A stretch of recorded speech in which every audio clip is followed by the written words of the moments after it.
Hi, everybody. I'm Ed Cunningham. I'm the director of product for Eduphoria. And I'm John Fessenden. I work with Lead Forward in the area of accountability. Accountability Connect is the service that we offer around accountability. So, John and I have been talking, especially lately, and one of the things that we've been talking about and has been on our mind is how, um, incredibly proud we are when we see the stories of what teachers are doing right now. There is, spring break. Most of this happened during spring break, and teachers were called upon during their spring break, in many cases, to completely change the way schools were set up. And nowhere in there was it that was there a question about whether or not teachers were going to be able to pull this off. Teachers were inherently trusted to set up an entirely new way to finish off the school year, to get through it. And that just fills me with like an incredible amount of pride. John and I have been talking about this. There's just a lot of really, really cool things going on out there to support all of our students. And And yet in the big scheme of things, as we move forward, at some point we're going to start thinking more and more about, well, what about next year? What about the 2020-2021 school year, which in and of itself is going to be a challenge for us to say repetitively. But we're so used to this in this state, having the state test given in the spring to give us the final word on how kids did.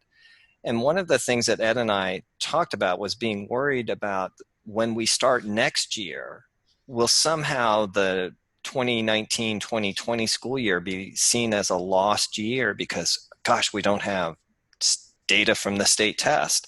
And that thinking about that level of anxiety, coupled with the reality that from an accountability standpoint, we're likely to start next school year with way more questions than we have answers. And that scenario tends to make folks, particularly administrators, it's a challenge to kind of process that degree of uncertainty. So Ed and I have been talking a lot about, so what might we be able to do to help?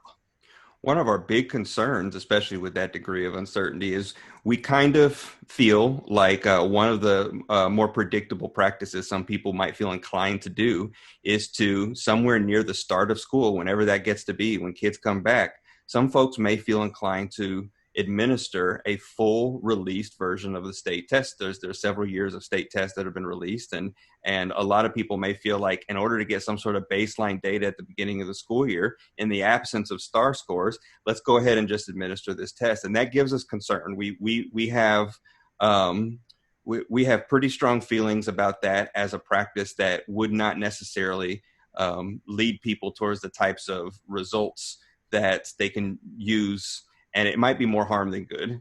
And so we got to talking, and John has a proposal. So we thought, well, what if?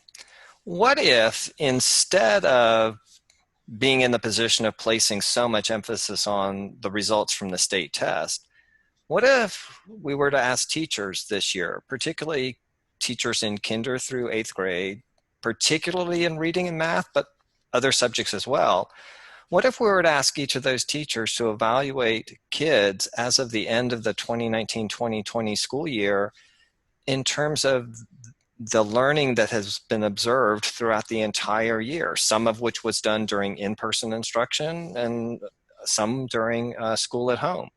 And so we thought about the idea of having teachers perform an end-of-year summative performance level determination using the policy level definitions that TEA developed in the context of STAR, which we now call the performance levels: did not meet, approaches, meets, and masters. And we look at the qualitative nature of learning in terms of a student who scores masters means that that student is highly likely to succeed at the next grade level with little or no academic intervention. That's what masters means. Meets has its set of policy level definitions. High possibility of probability of success in the next grade level, but may need some short-term targeted intervention.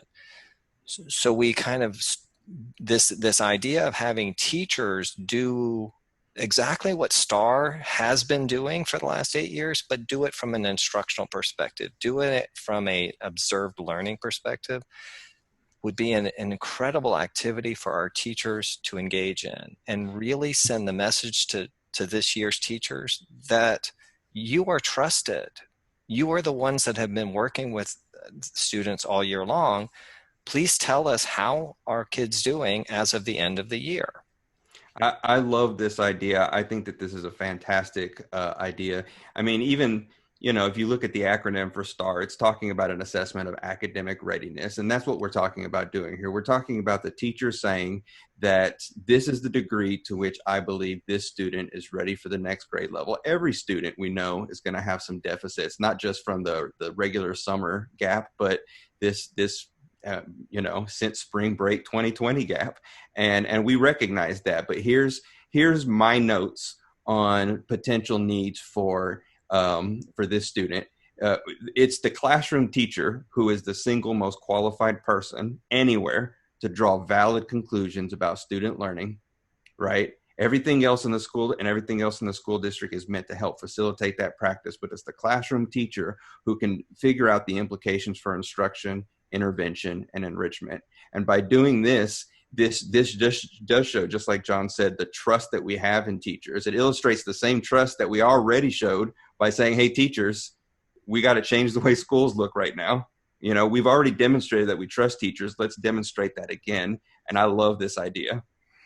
One of the things I like the most about it, Ed, is I really see this as the gift from this year's teachers to next year's teachers.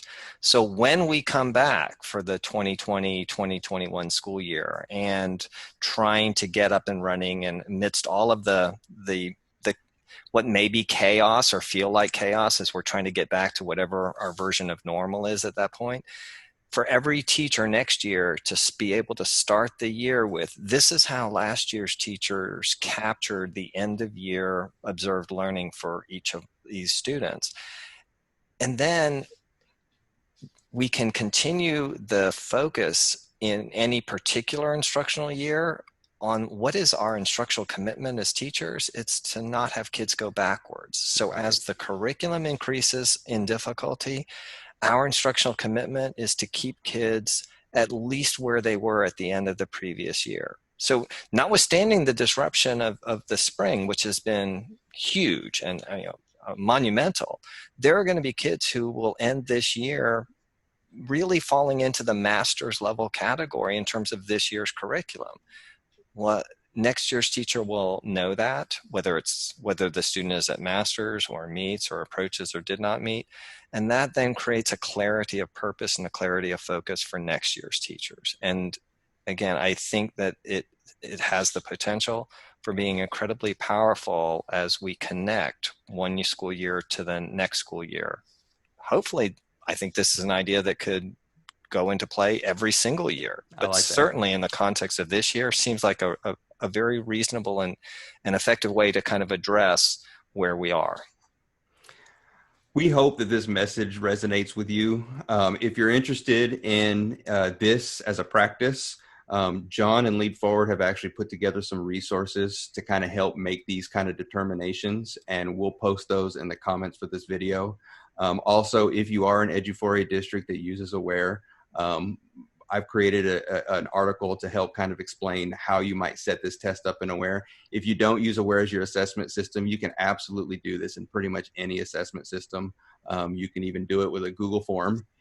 Just some kind of way to collect the information about student learning so that you can hand it off to the next teacher. And we'll post all of that information in the comments as well. So thank you for watching this video, and you guys keep up the good work. Absolutely. Thank you.